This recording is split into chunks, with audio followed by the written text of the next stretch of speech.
Hello, this is Quintus Hortensius Hortalis from the Imperial Splendour mod team. You can see here that I attacked a single unit of Russian infantry with my Swedish army, and well, I didn't recognize that I had two Russian armies at my back that supported the single unit, and well, I had to swing around my whole army, and Russian AI started to attack me at my flanks with their cavalry, which is quite common in Rise of the Republic 1.2. Just the problem that the Russian had was that their cavalry was in fact their generals. So you can see general units got pretty much annihilated by my flanking infantry on the left flank. The same situation. Yeah. Today I will talk about the new battle mechanics a bit. On the strat map in the upper right corner you can see I attacked the single Russian unit of infantry with two dragoon regiments and routed it, and in the middle of my army you can see I used the Grand Battery, where I assembled all my 3 artillery regiments and let them play havoc with the Russian infantry, which is advancing at my positions right now.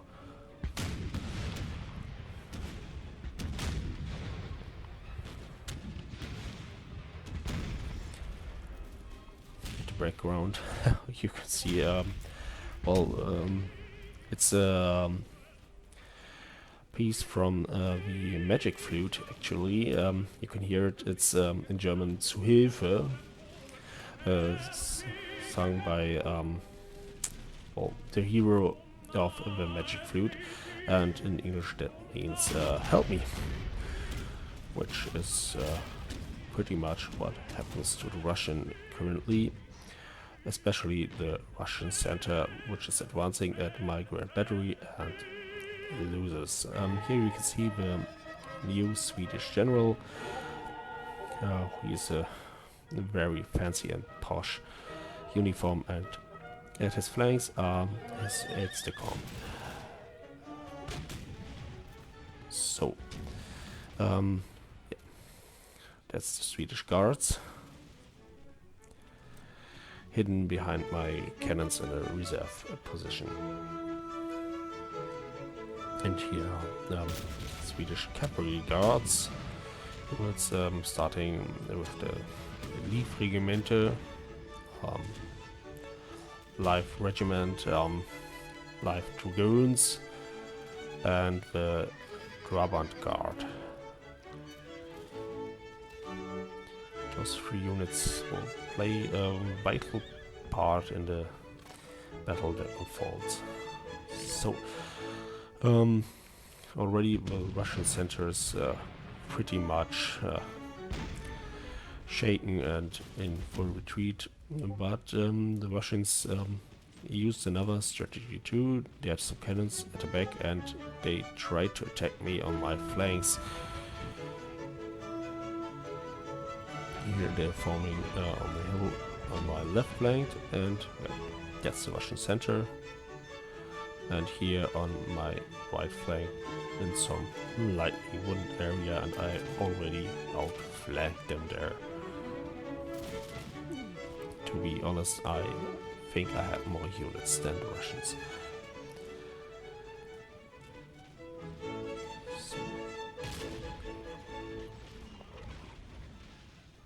generally speaking, about routing units and fleeing units in Imperial Splendour Rise of the Republic 1.2, units tend to flee at 3/4 of their strength, meaning when they have 75% of their men left, they started to run. Generally, you can see this here happening to this is due to historical accuracy actually, because most, you see here, 147 guys, so around 75% left of the unit. Yes, actually it's what also happened in real life in the 18th century. Soldiers were not simply robots, even if they were drilled to be as good as robots in reloading and firing. They didn't want to die too, so they tend to flee when enough of their comrades have fallen. That was generally around 25%. As you can see here, my guard cavalry is forming up on the extreme left flank and the Russian right flank, and then I'll let them through a charge at the Russian right flank. You can see that Russians have almost no cavalry, and that's a huge disadvantage. So never have an army without cavalry. Cavalry is not the queen of the battlefield, that's the artillery, but cavalry is very important and vital to smash through enemy infantry. So I think they're already moving there, yes. So if you attack infantry units on their flanks with cavalry, well, all units in general, those units will most likely start to run. You can see it here, that's one of the elite units for Russia, and they got well, attacked in the flank by multiple regiments, and they made a short stand and then they started to run. So I moved to the next unit. Yeah, you can see here the replay is a bit lagging. That's actually, I don't know why the replay did this. The actual battle didn't lag at all. Yes, and there's the next unit, and now the Russians here on their left flank didn't know what they should do. Stand in the open. That's never a good idea. When you infiltrate an infantry unit, you will most likely break it. And that's what's happening here. There we go. And infantry unit number 4 forming up, moving, and that's a very bad idea if you want to counter cavalry charges. Make your unit stand, and that's what you have seen in the wood currently. Form a square at best, or at least show the cavalry their front. So the Russian right flank also started to run. It was a relatively lengthy shootout. That's another thing new in battles in Rise of the Republic 1.2. Muskets are much less accurate than before, so ending a battle will most likely result in you leading some sort of charge. So the Russians moved their artillery forward.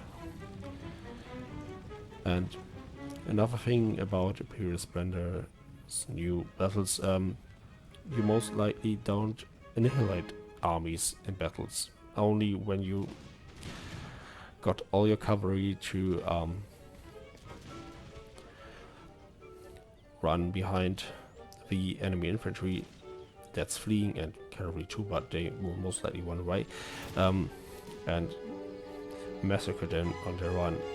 That's not as easy. As you can see here, that still some Russian units are fighting, and when your cavalry is exhausted and runs into a formed up unit, they will most likely run themselves. So be prepared and don't be overcautious. So that it was today with the Swedes. You can see the rest of the battle, how I defeated the final Russian armies, or you can black out. And thank you for watching, and thanks for downloading our mod. Goodbye.